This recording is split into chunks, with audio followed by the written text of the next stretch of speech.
죄송합니다. 제가 오늘 굉장히 말을 빨리 할 것 같아요. 카운트다운이 있기 때문에 제가 쫓기듯이 달려갈 텐데 화나서 그런 거 아니니까 이해해 주시기 바랍니다.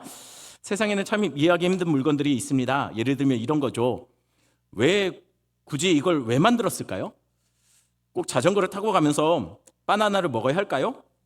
굳이 돈 주고 이런 걸 사서 바나나를 걸어놓고 자전거를 탈 필요가 있겠느냐라는 겁니다.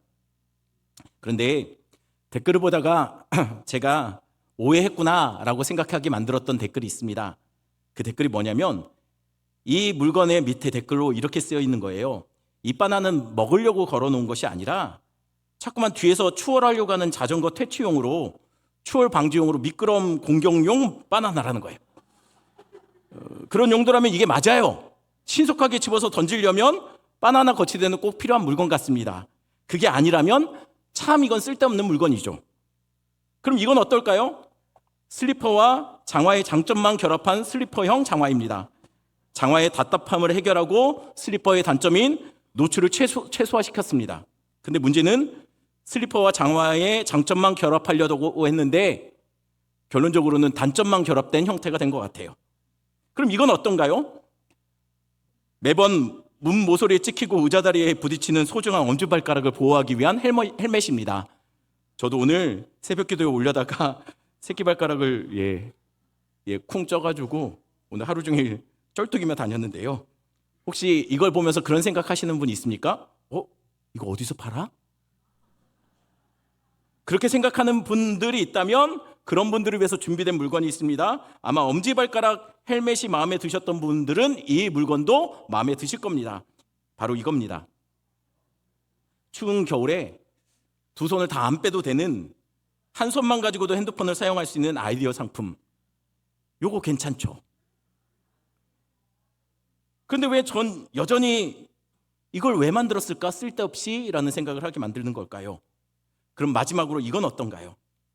러닝머신. 제가 처음 러닝머신을 봤을 때 첫 느낌은 이걸 돈 주고 샀다고? 라는 생각을 했어요. 왜요? 왜 걷는데 굳이 돈을 주고 걷습니까? 그냥 걸으면 되지. 어차피 조금 지나면 이렇게 될 텐데.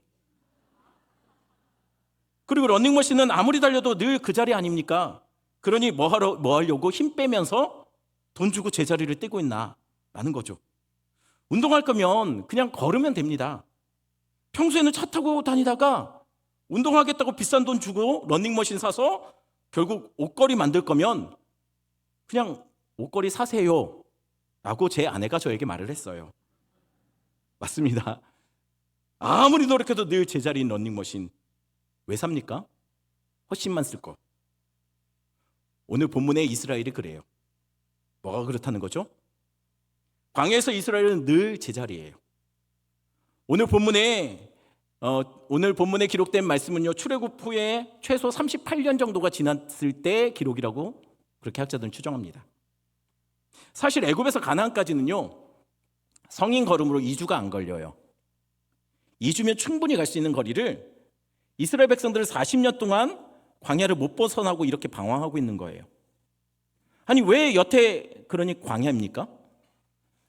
벌써 광야를 벗어나도 한참 전에 벗어났어야 되는데 거의 40년이 다 되도록 늘 그 자리예요. 마치 광야에 무슨 러닝머신 레일을 깔아놓은 것처럼 말이죠. 왜 광야를 못 벗어나고 있을까요? 잘 아시다시피 이 모든 것이 가데스 바네아에서 정탐꾼 12명, 그 정탐꾼 12명이 돌아와서 보고한 것 때문에 이 사단이 났죠. 여러분 기억하실 겁니다. 여러분 이스라엘 백성들은 하나님이 분명히 그들에게 가나안 땅을 주시겠다라고 약속하셨어요. 그런데 백성들이 어떻게 합니까?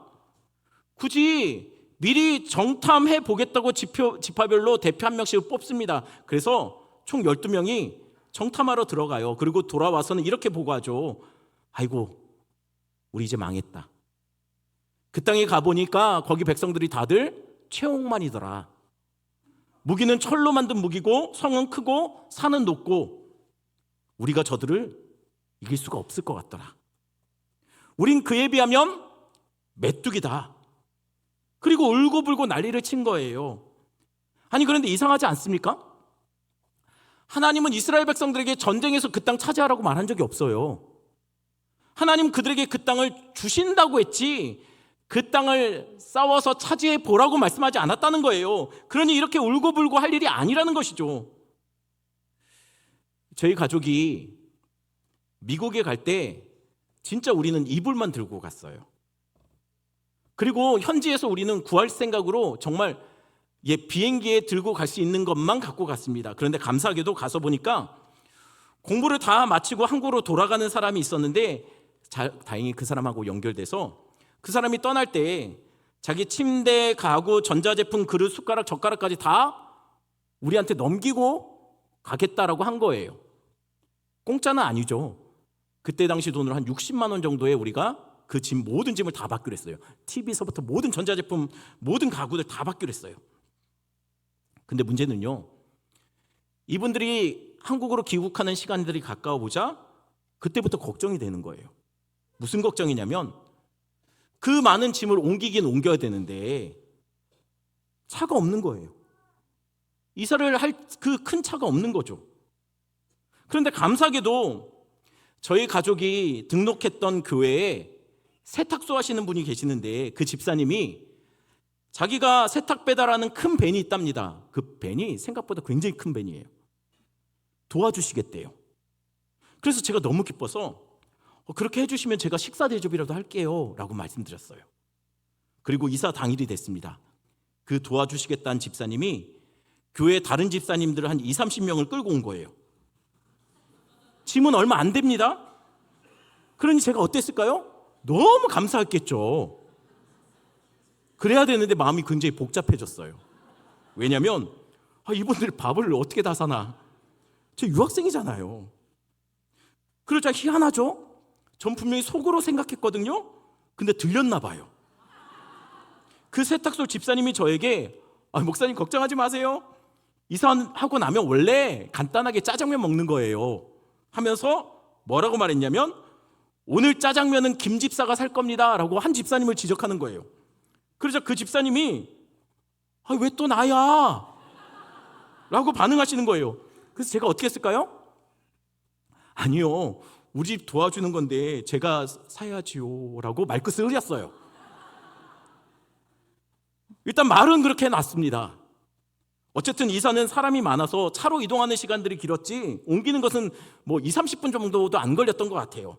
아주 간단하게 끝났습니다. 그리고 다들 보스턴에 몇 안 되는 한국 스타일의 중국집이 제 기억으로는 보스턴에 2개인가 있었던 걸로 기억해요. 그 집 중에 한 곳으로 집사님들이 막 이동하자고 같이 차 타고 이동하기 시작했습니다. 그런데요, 가면서 이분들이 그냥 가시면 되는데 여기저기 또 전화를 해요. 그리고 뭐라고 말하냐면 우리 가고 있는 중이야. 몇 분 걸려. 그러니까 그쪽으로 와. 교회 온 동네 교회 분들 다 부른 거예요. 가서 보니까 이삿짐 도와주지도 않았던 가정들이 와 있고 또 남자만 와 있었으니까 아이들과 여자분들 또 왔어요. 대충 보니까 한 50분 정도 되는 것 같아요. 그리고는 주문을 하는데 저한테 묻지도 않아요. 그 세탁소 집사님이 일어나더니 자, 짜장 손, 짬뽕 손. 그게 20년 전인데요. 당시 미국에서 짜장 짬뽕이요 싸지 않아요. 그 요리예요, 요리. 그래서 제 기억으로는 한국 돈으로 환전을 했을 때 한 그릇 한 15,000원 됐던 것 같아요. 그러니 저는 어떻겠습니까? 속으로 50 곱하기 15,000원은 75만 원. 이사 30분 75만 원. 오늘 옮긴 이삿짐은 60만 원. 밥값은 75만 원. 마음이 복잡해지는 거예요. 근데 여기서 끝이 아니었어요. 자, 총 짜장 몇 그릇, 짬뽕 몇 그릇 하더니 그 집사님이 그리고 테이블마다 탕수육 하나씩 올려주세요. 그러니 저랑 아내랑 진짜 오랜만에 먹는 짜장과 짬뽕이었는데 맛이 안 느껴져요. 그렇게 식사가 어느 정도 다 끝났을 때입니다. 저는 조용히 카드를 들고 계산하라고 일어났었어요. 그러자 그 세탁소 집사님이 저보고 아이고 목사님 진짜 계산하시게요? 제가 김 집사가 살 거라고 했잖아요. 그냥 계세요. 복음이었어요. 그러자 그 김집사님이라는 분이 뭐라고 얘기했냐면 내가 계산했어. 목사님 맛있게 드셨어요? 라고 하는 거예요. 이미 계산이 다 끝났대요. 저는 그런 줄도 모르고 맛있게 먹을 자신 있었는데, 그래서 다행이다 싶으면서 또 한편으로 미안한 겁니다. 왜냐하면 그 김집사님이라는 분도 세탁소 하시는 분이었거든요. 미국에서 참 고생 많이 하셨다는 얘기를 들었었어요.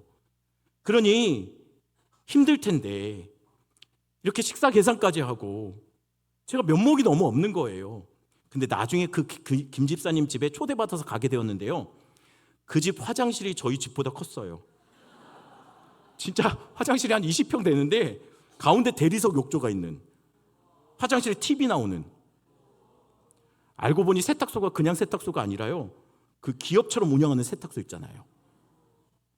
뭐 제 것도 아닌데 왜 놀라고 그러세요? 우린 그런 줄도 모르고 밥 먹으면서 짜장 짬뽕 75만 원, 탕수육 60만 원 짐 옮기는데 100만 원 식사비, 속으로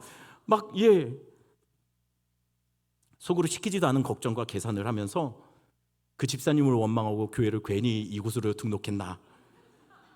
분명 그 집사님이 쏘신다고 했는데 하나님도 분명 가나안 땅을 쏘신다고 하셨어요. 근데 이스라엘은 계속 지들끼리 계산하는 거예요. 저거 이기려면 군사가 몇 명 필요하고, 저 성을 차지하려면 무기가 뭐 해야 되고, 그러다가 견적이 안 나오니 그때부터 뭐 합니까? 하나님을 원망해요. 왜 우리를 애굽에서 데려 나왔냐? 울고불고 땡깡 부리는 거죠. 그래서 하나님은 이스라엘을 광야에서 40년 동안 뺑뺑이 돌린 겁니다. 왜요? 힘 빼기 위해서요. 어떤 힘입니까? 하나님이 주시겠다는데, 하나님이 하시겠다는데 내가 하겠다, 내가 싸워보겠다, 땡깡 부릴 힘. 그래서 그 힘 빼려고 40년 동안 뺑뺑이 돌린 겁니다. 그래서 이스라엘은 힘이 좀 빠졌나요? 아닙니다. 이스라엘 여전히 힘이 정정해요. 여러분, 그래서 광야 끝자락에서 또 땡깡을 부리고 있는 이스라엘 모습이 오늘 본문에 나와요. 이스라엘은 이제 가나안 목전까지 갔습니다. 이제 에돔 땅만 지나가면 왕의 대로를 통해서 아주 빠르게 신속하게 가나안 땅으로 들어갈 수 있게 돼요. 근데 문제는요, 에돔 왕이 그 길을 막아선 거예요. 우리 땅으로 못 지나간대요. 막아섰어요. 돌아가래요. 그래서 어떻게 합니까? 민수기 21장 4절 볼까요? 같이 읽습니다.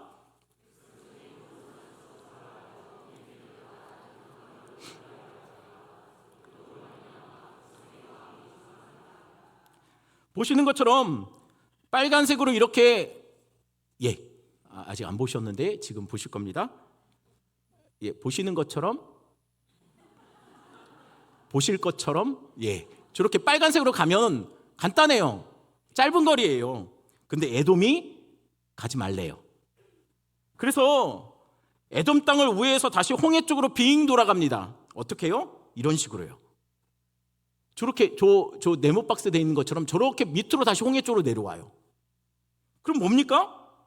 다시 원점이에요. 다시 홍해로 돌아간 거예요. 우리 인생에도 그럴 때가 있지 않습니까? 다 왔다 싶었어요. 고생했어요. 이제 좀 됐다 싶었어요. 이제 살만했어요. 근데 덜컥 사고가 납니다. 가족 중에 누군가 쓰러져요. 괜찮던 사업은 무너지고 사랑하는 사람과 이별하게 될 때가 와요. 다시 원점입니다. 이스라엘이 그랬어요. 다 왔거든요. 근데 길이 막힙니다. 그래서 다시 홍해까지 다시 내려와요.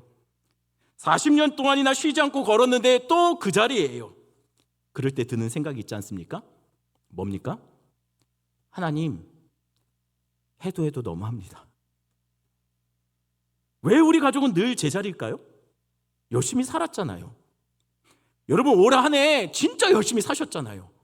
그런데 올 한 해 마무리할 때 보니 별로 달라진 게 없어요. 나아진 게 없어요. 왜 또다시 그때처럼 우리는 광야에 던져지는 걸까요? 왜 늘 우리는 같은 것으로 힘들고, 왜 같은 것 때문에 넘어지고, 왜 우리는 같은 자리에서 늘 맴돌까요? 열심히 일했지만 삶이 나아지지 않더라는 거예요. 이스라엘은 결국 다시 홍해길로 한참 돌아서 다시 가나안을 향해 걸어가고 있습니다. 그런데 이번에는 또 물이 바닥납니다. 매번 똑같은 문제예요. 똑같은 광야길에 똑같은 고난입니다. 40년이 지나도 늘 같은 자리, 같은 문제, 같은 고난에 벗어나지 못하고 있는 거예요. 어쩜 10년 전에도 20년 전에도 지금처럼 돈 문제로, 자녀 문제로, 건강 문제로 고민하며 늘 그 인생의 광야를 맴돌고 있는 여기 우리 중에 누군가처럼 말이죠. 그러던 중에 이스라엘이 이른 곳이 있습니다. 바로 부엘이에요. 부엘. 민수기 21장 16절 볼까요? 같이 읽습니다. 거기서 부엘이 이르니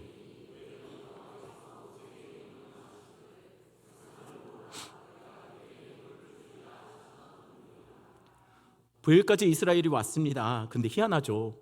분명 물이 떨어졌어요. 이번에는 그런데 누구도 하나님께 따지거나 모세를 향해 돌을 든 사람이 없습니다. 여러분, 이전 같으면 분명 이스라엘은 왜 우리를 또 죽이려 하느냐 난리 쳤을 거예요. 그러나 이번에 성경에 보니 누구도 원망을 하거나 불평을 했다는 사람, 물을 달라고 했던 사람이 없다는 거예요. 왜요? 이미 하나님이 그래 말씀하셨어요. 여기서 내가 너에게 물을 줄 것이다 라고요. 하나님이 주신다 했음 여러분 기억하십시오. 그건 주시는 거예요. 그러니 내 상식, 내 판단 다 내려놓고 그분 약속 믿고 있으면 때가 되면 광야일지라도 메마르러 버린 사막이라도 샘은 터져 나옵니다. 주신다고 했으니 자꾸 내가 계산하며 짜장이 얼마고 탕수육이 얼마고 할 필요가 없어요. 하나님이 이번에도 쏘신다고 했으니 기다리면 물은 반드시 터져 나옵니다. 여러분의 인생에도 샘은 터질 겁니다. 그러니 기다리시라는 거예요. 올 한 해 어쩌면 여러분들은 늘 제자리였고 또 똑같은 문제에 넘어진 여러분 우리 성도들이 있을지도 모르겠어요. 왜 하나님은 늘 나에게 이러실까? 하지만 하나님 주신다고 했으면 주시는 거예요. 그게 올해가 아니더라도 하나님 반드시 우리 인생 속에 비록 우리 인생이 여전히 광야고 사막일지라도 하나님 우리 인생에 샘을 터뜨려 주실 거라는 거예요. 그런데 놀랍게도 오늘 본문에 보니 샘이 먼저 터진 것이 아니었습니다. 먼저 터진 것이 있었어요. 17절 말씀입니다. 17절 같이 있습니다.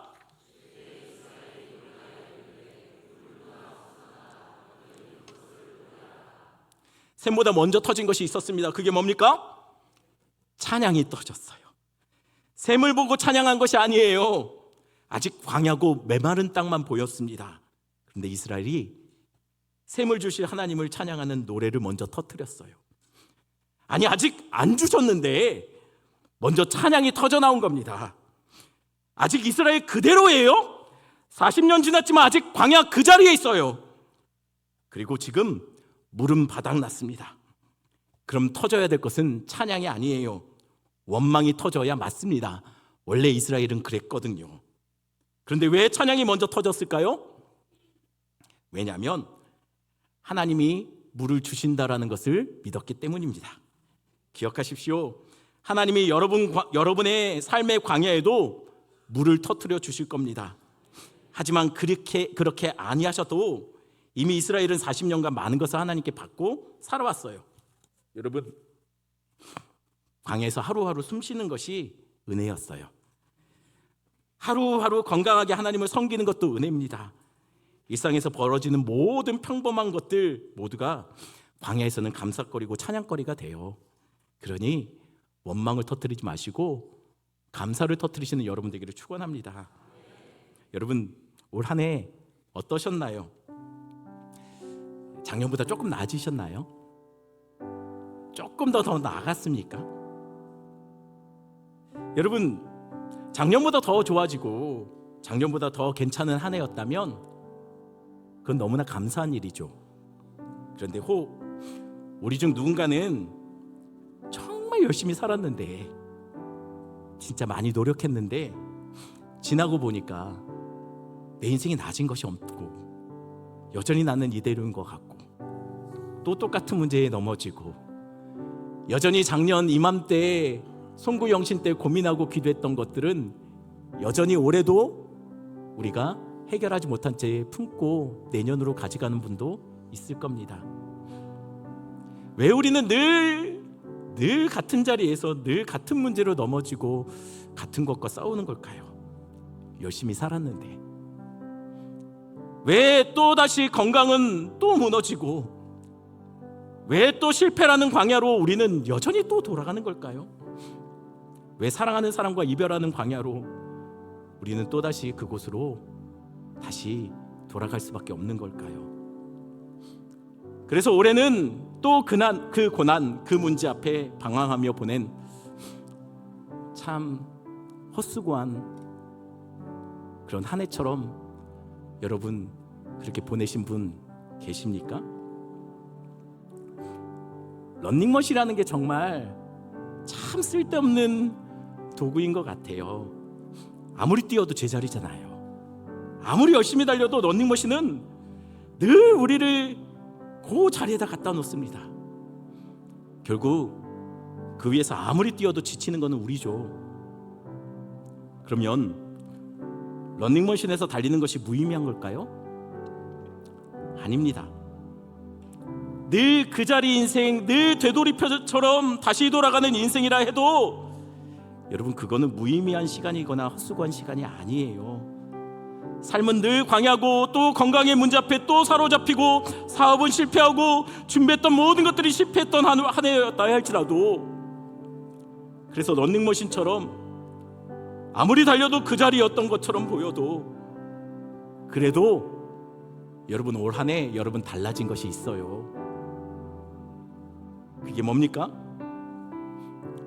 여전히 나는 똑같은 문제에 넘어지는데 똑같은 것을 가지고 나는 여전히 고민하고 있는데 내 삶은 나아진 것 같지 않은데 여전히 나는 늘 힘들고 여전히 고단한 하루하루를 보내는데 뭐가 달라졌을까요? 내가 달라졌어요. 여러분 지나고 보니까 이스라엘 40년 동안 쓸데없이 한 자리에서만 머물러 있었던 것 같은데 지나고 보니까 여러분 이스라엘이 달라졌더라는 거예요.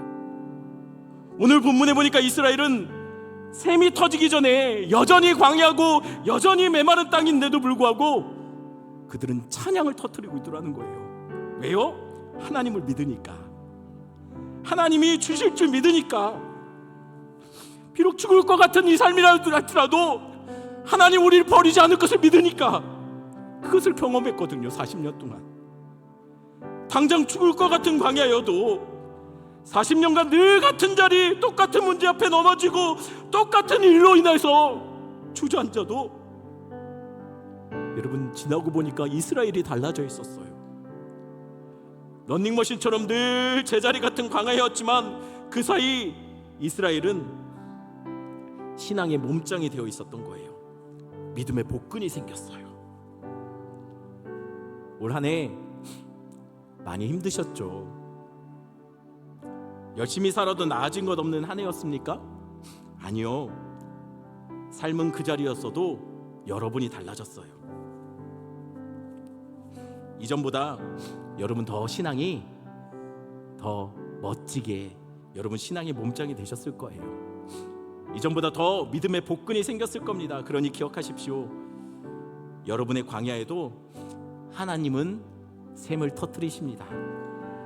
그러니 그 전에 우리가 해야 될 것은 여전히 광야여도 여전히 메말라도 여전히 내 인생의 모든 것이 바닥난 것처럼 보인다 할지라도요 여러분 샘이 터지기 전에 먼저 여러분 하나님 앞에 찬양을 터뜨리시는 여러분 되기를 축원합니다. 이렇게 오늘 여러분 한 해를 시작하며 예배로 나아가시는 여러분들 이미 여러분들은 승리하신 분들이십니다. 왜냐하면 올 한 해 하나님께서 여러분들을 위해서 놀라운 일을 행하실 줄 믿기 때문입니다. 우리 말씀 생각하시면서 우리 이 찬양 같이 할까요?